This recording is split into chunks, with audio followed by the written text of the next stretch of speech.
हाँ जी बच्चों, ਆਪਾਂ ਗ੍ਰੈਵਿਟੇਸ਼ਨ ਚੈਪਟਰ ਸ਼ੁਰੂ ਕਰ ਚੁੱਕੇ ਹਾਂ। तो दो वीडियो ਲੈਕਚਰ मैं ਤੁਹਾਨੂੰ ਇਹਦੇ ਪਾ ਚੁੱਕਿਆ। ਪਹਿਲਾ introduction to gravitation and second was Newton's law of gravitation. तो ਅੱਜ ਆਪਾਂ ਉਸ ਤੋਂ ਵਿੱਚ ਆਪਾਂ ਐਕਸਲਰੇਸ਼ਨ ਡਿਊ ਟੂ ਗ੍ਰੈਵਿਟੀ ਵੀ ਪੜਿਆ, ਰਾਈਟ। तो ਅਸੀਂ ਦੇਖਿਆ ਕਿ ਐਕਸਲਰੇਸ਼ਨ ਡਿਊ ਟੂ ਗ੍ਰੈਵਿਟੀ जी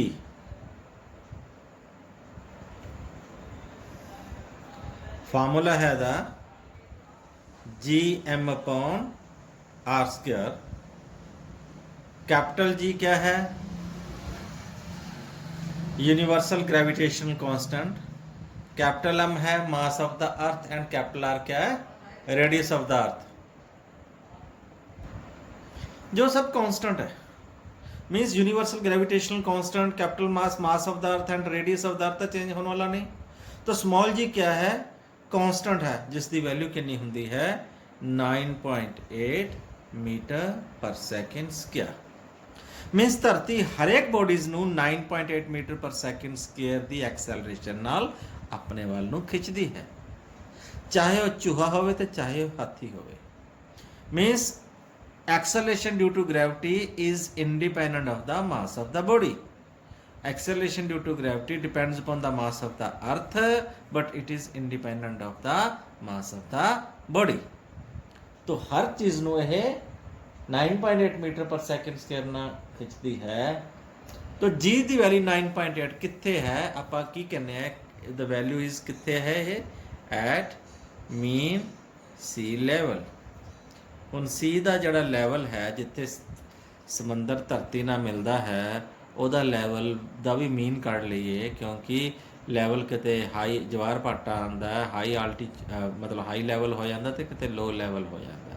ਉਹਦਾ ਮੀਨ ਲੈਵਲ ਜਿੱਥੇ ਆਪਾਂ 0 ਡਿਗਰੀ ਹਾਈਟ ਕਹਿ ਦਿੰਦੇ ਆ ਸਮੁੰਦਰ ਤਲ ਤੋਂ ਉਚਾਈ, ਮਤਲਬ ਸਮੁੰਦਰ ਕੰਢੇ ਜਿਵੇਂ ਆਪਣੇ ਬੰਬੇ ਹੈ, ਵਿਸ਼ਾਖਾਪਟਨਮ ਹੈ, ਠੀਕ ਹੈ, ਤ੍ਰਿਵੇਂਦਰਮ ਹੈ, ਜਿਹੜੇ ਆਪਣੇ ਸਿਟੀਜ਼ ਨੇ ਜਿੱਥੇ ਸਮੁੰਦਰ ਦਾ ਤਲ ਜਿੱਥੇ ਮਿਲਦਾ ਹੈ, ਸਮੁੰਦਰ ਜਿੱਥੇ ਮਿਲਦਾ ਹੈ, ਉੱਥੋਂ ਦੀ ਵੈਲਿਊ ਹੈ 9.8 ਮੀਟਰ ਪਰ ਸੈਕਿੰਡ ਸਕੁਆਇਰ। तो ਕੀ ਇਹ ਪਲੇਸਿਸ ਦੇ ਨਾਲ ਚੇਂਜ ਹੁੰਦੀ ਹੈ? ਅੱਜ ਦਾ ਆਪਣਾ ਟੌਪਿਕ ਇਹ ਹੈ। Yes, answer is yes, it varies from places to places.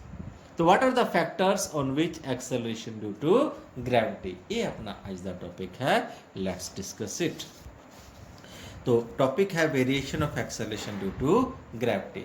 सब तो पहला है इफेक्ट ऑफ आल्टीट्यूड्स। आल्टीट्यूड का मतलब की होता है हाइट।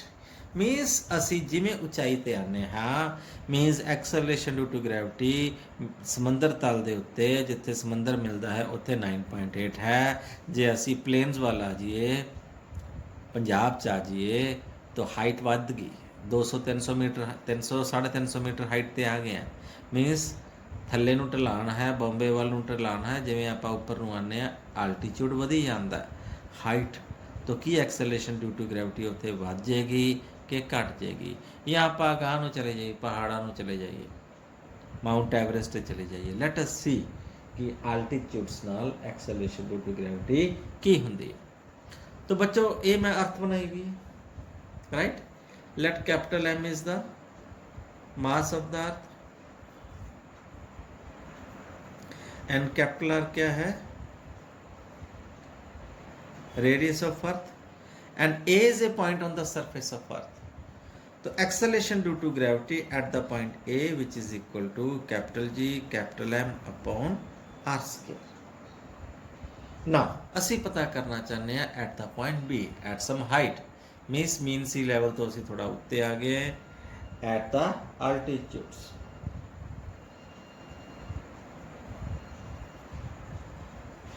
बी तो let us suppose acceleration due to gravity होगी जी डैश।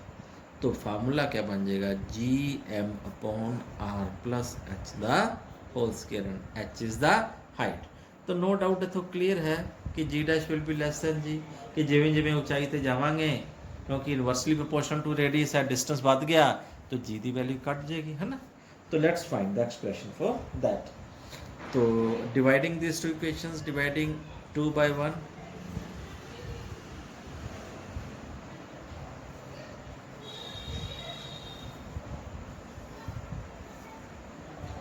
तो G dash upon G dash की वैल्यू है GM upon R plus H the whole square, G की वैल्यू है GM upon R square, GM ना GM cut जाएगा, value आ जाएगी R square upon R plus H the whole square.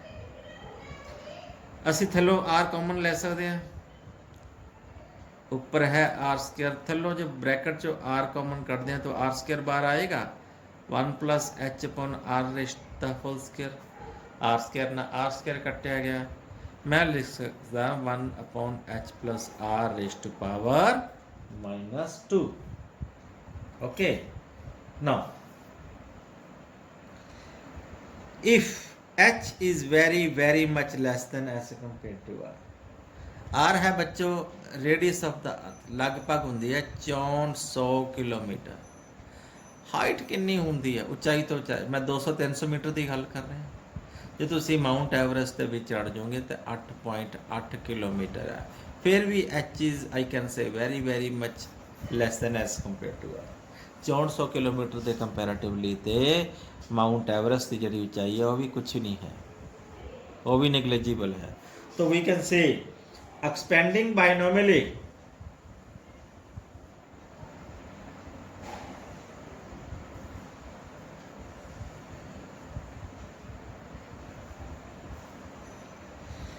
Binomial theorem apply करते हैं। Binomial theorem थानू याद होएगा 1 plus X raise to power n which is approximately equal to 1 plus nx। अगे की लिखते सी निगलैक्टिंग हायर टर्म्स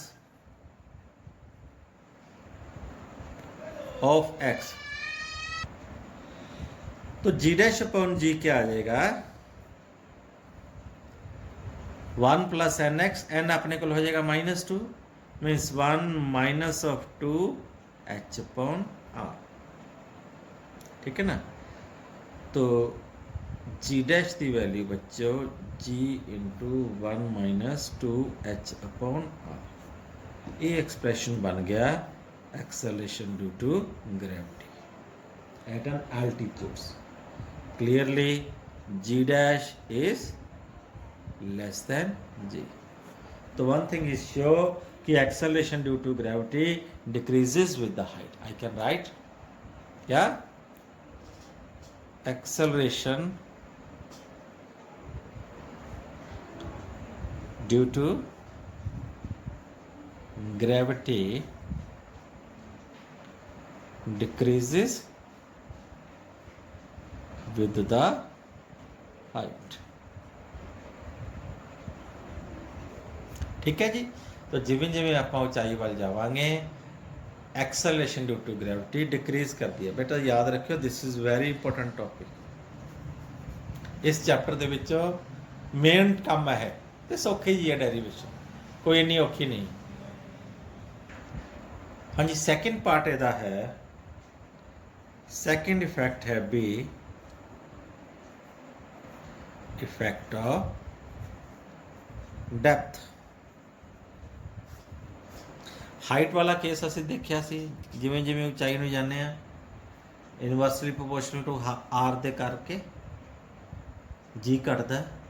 हुण डूंघाई आह अपने को कैपिटल एम जिहड़ा वड्डा स्पीयर है ये रेडियस मास ऑफ द अर्थ है, आ छोटा स्पीयर है आ बी पॉइंट अंदर चले गए, मीनस आपां होल किता जमीन दे विच डैप्थ डी अंदर चले गए। देखते हैं बी पॉइंट ते एक्सेलरेशन ड्यू टू ग्रेविटी दी वैल्यू वधदी है कि घटदी है। ना on the surface of the अर्थ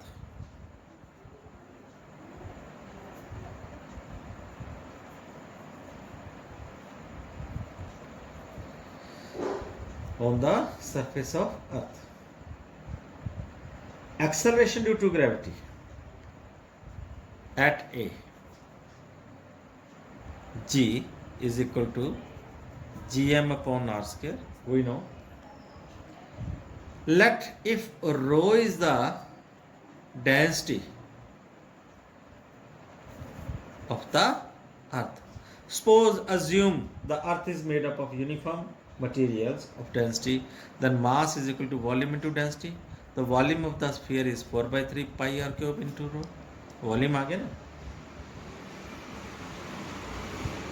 तो एम की वैल्यू इतने पुट कर दें, जी की वैल्यू क्या आएगी, G into 4/3 pi R cube into rho upon R square.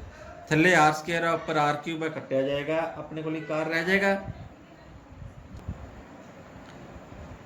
4/3 pi G are रो।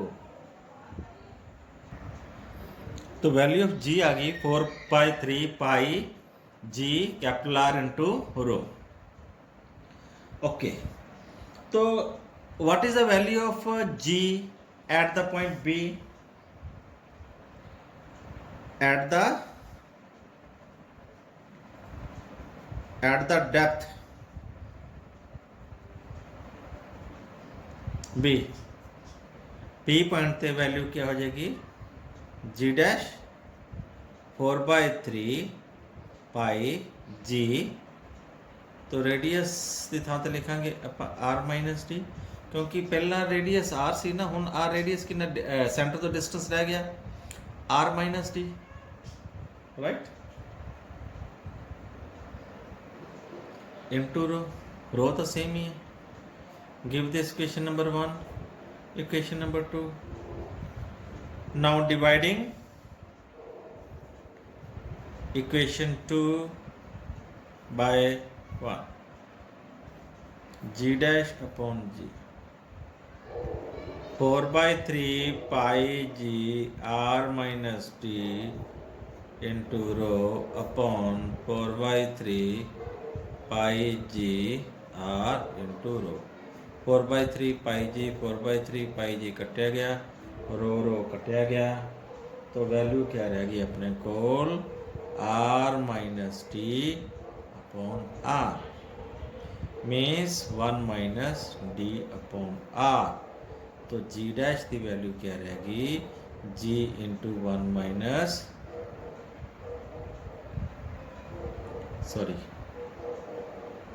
लिख सकते हैं 1 minus D upon R, 1 minus D upon R. ये हो गया acceleration due to gravity. Once again G dash is less than G, तो hence we can write acceleration due to gravity. हाँ जी, G dash is less than G, तो acceleration due to gravity also decreases with depth, means height ਦੇ ਨਾਲ ਵੀ acceleration due to gravity ਘਟਦੀ ਹੈ ਤੇ ਡੈਪਥ ਦੇ ਨਾਲ ਵੀ ਐਕਸਲਰੇਸ਼ਨ ਡਿਊ ਟੂ ਗ੍ਰੈਵਿਟੀ ਘਟਦੀ ਹੈ। तो मैक्सिमम वैल्यू कितने है, at the surface of the अर्थ 9.8 ਇਹ मैक्सिमम वैल्यू है। तो जे ਆਪਾਂ ਬਿਲਕੁਲ ਸੈਂਟਰ ਆਫ ਦਾ ਅਰਥ ਤੇ ਚਲੇ ਜਾਂਦੇ ਆ, ਰਾਈਟ, ਜੇ ਬਿਲਕੁਲ ਸੈਂਟਰ ਆਫ ਦਾ ਅਰਥ ਤੇ ਚਲ ਜਾਂਦੇ ਆ, eight the center of the earth depth कितने बराबर हो जाएगी, रेडियस ऑफ द अर्थ के बराबर हो जाएगी ना। तो इत्थे डी की वैल्यू आर पुट करांगे, आर अपॉन आर कटिया जाएगा, 1 रहेगा, 1 minus 1 0, means acceleration due to gravity at the center of the earth कितनी होंगी है, 0। ये वेटलैसनेस कंडीशन आ गई। तो आ है effect of depth minus D upon R. थानू इफेक्ट ऑफ हाइट भी कराया सी, altitude G dash is equal to G into 1 minus 2 H upon R. तो इतों पता लगता है इन्होंने दोनों के रिलेशन च की फर्क है, इतने 2 है, मीनस आल्टीट्यूड का इफेक्ट, आल्टीट्यूड ते इफेक्ट जिहड़ा है एक्सेलरेशन ड्यू टू ग्रेविटी का डबल है डेप्थ नालों।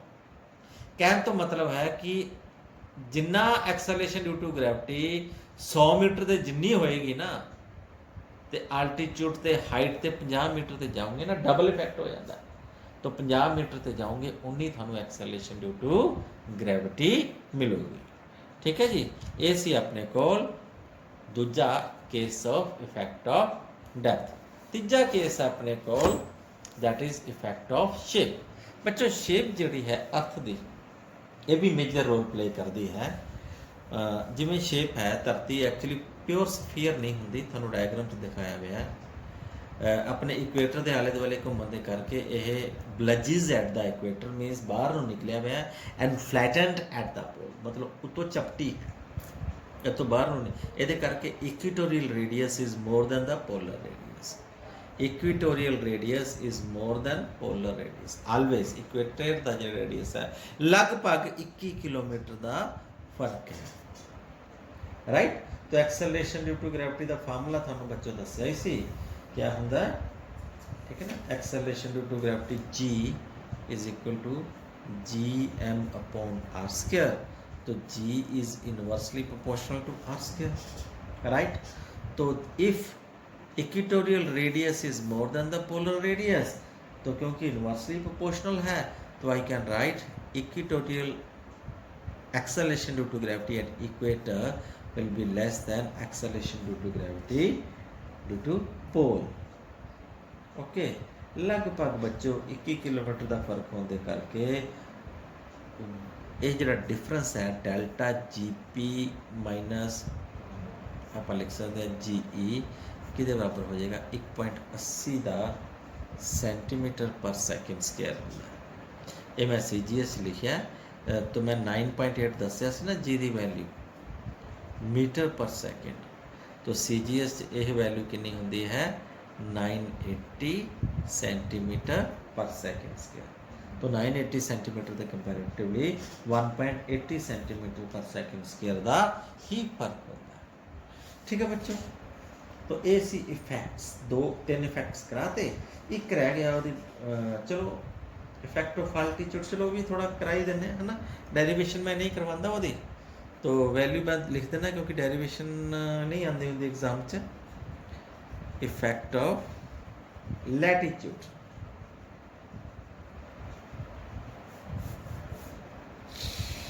लैटीट्यूड्स बच्चों क्या होंगे, लैटीट्यूड्स लॉन्गिट्यूड्स तुसी पढ़िया होएगा है ना, जिवें अर्थ है आ जी रेडी जिमें इक्वेटोरियल लाइन्स है इसमें 0 डिग्री लैटीट्यूड कहने हैं, उहदे ऊपर 10 डिग्री लैटीट्यूड, फिर 20 degree latitude, 3 degree latitude, because of that is due to rotation of the earth, due to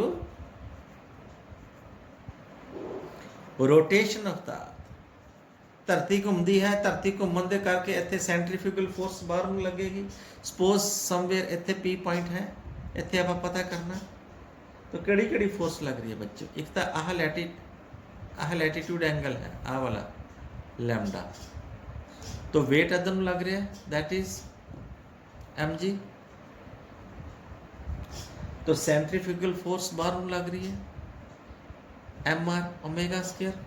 तो रिजल्टेंट फोर्स जी होएगी इन्होंने दोनों के करके resultant weight M G dash इधर लगेगा।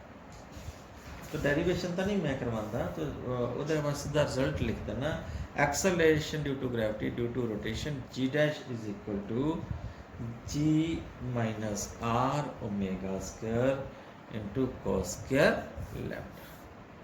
ठीक है, omega is angular velocity of the earth. हाँ, ओमेगा लिखना हो तो 2 pi upon T, T we all know time period 24 घंटे 24 hours. Lambda, lambda is latitude, जिस थां ते भी तुसी बैठे हो एट इक्वेटर, ये स्पेशल केस बन जाता है एट इक्वेटर लैम्डा इज 0, तो जी डैश की value that is equal to cos 0 कितना होता 1 होता ना, तो जी डैश की वैल्यू क्या आ जाएगी G minus R omega means equatorial पे जी वैल्यू है G minus R omega square क्या होएगा दैट विल बी मिनिमम होंगी है, क्योंकि इफैक्ट जड़ा है रोटेशन का मैक्सिमम होंगे इक्वेटर पे। तो एट पोल ते बच्चों लैम्डा 90 डिग्री हो जाएगा, जे आही पी पॉइंट इतने आ जाए आही एंगल 90 डिग्री का हो जाएगा, एंड कॉस ऑफ 90 क्या होगा 0। तो जी डैश की वैल्यू क्या आ जाएगी जी के, तो मीन्स पोल ते जी वैल्यू है वो मिनिमम रोटेशन होंगी है, इफैक्ट होंगे, तो जी पी की वैल्यू क्या हो जाएगी उत्थे मैक्सिमम हो जाएगी। ओके जी, आई थिंक इन्ना बहुत आज वास्ते, thank you, have a nice time.